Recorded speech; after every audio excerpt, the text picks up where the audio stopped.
ഉത്തമ മിണ്ടാതിരിക്കും. സ്റ്റഡി ക്ലാസ്സിൽ നിന്നും കൃത്യമായി വരാത്തതുകൊണ്ടാണ് നിനക്കൊന്നും മനസ്സിലാവാത്തത്. കോട്ടപ്പള്ളിക്ക് മനസ്സിലായോ? എങ്കിലൊന്ന് പറഞ്ഞു തന്നാട്ടെ, നമ്മൾ എന്തുകൊണ്ട് തോറ്റു? കുമാരപിള്ള സാറ് നമ്മുടെ താത്വിക ആചാര്യനാണ്. തൽക്കാലം അദ്ദേഹം പറയുന്നത് നമ്മൾ കേട്ടാ മതി. ആദ്യം അനുസരിക്കാം എന്ന് പറഞ്ഞാൽ പാർട്ടിക്ക് അബദ്ധങ്ങളെ പറ്റി ചൂണ്ടിക്കാണിക്കേണ്ടവരാണ്. അതിനല്ലേ നേതാക്കന്മാരുള്ളത്. എനിക്ക് സാറിനോട് പേഴ്സണൽ ആയിട്ടൊരു കാര്യം സംസാരിക്കാനുണ്ടായിരുന്നു. എന്താണ് കാര്യം? ഉത്തമം നടന്നേ, ഇത് പേഴ്സണൽ ആയിട്ടുള്ള കാര്യമാണ്. സാർ വന്നേ. അതായത് എന്താണ്? വീട്ടിൽ നിന്ന് ഭയങ്കരമായിട്ട് നിർബന്ധിക്കുന്നു. എന്തിന്? ഞാൻ പെണ്ണ് കെട്ടണത്രേ. പെണ്ണ് കിട്ടാനോ? അയ്യേ, തനിക്കൊരു ബ്രൈറ്റ് പൊളിറ്റിക്കൽ ഫ്യൂച്ചർ ഞാൻ കാണുന്നുണ്ട്.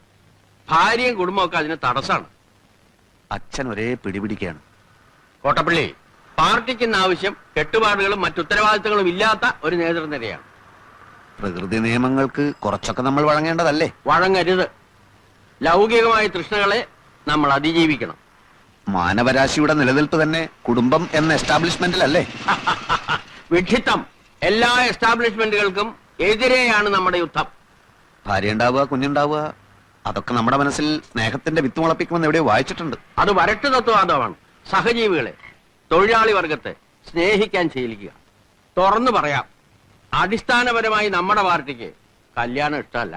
അപ്പൊ സാറ് കല്യാണം കഴിച്ചതോ? അതിൽ ഞാൻ ഇന്ന് ഖേദിക്കുന്നു. എന്നാ പിന്നെ ഇപ്പൊ ഭാര്യ ഉപേക്ഷിക്കരുതോ? തന്റെ കാര്യമാണ് നമ്മളിപ്പോ ഡിസ്കസ് ചെയ്യുന്നത്.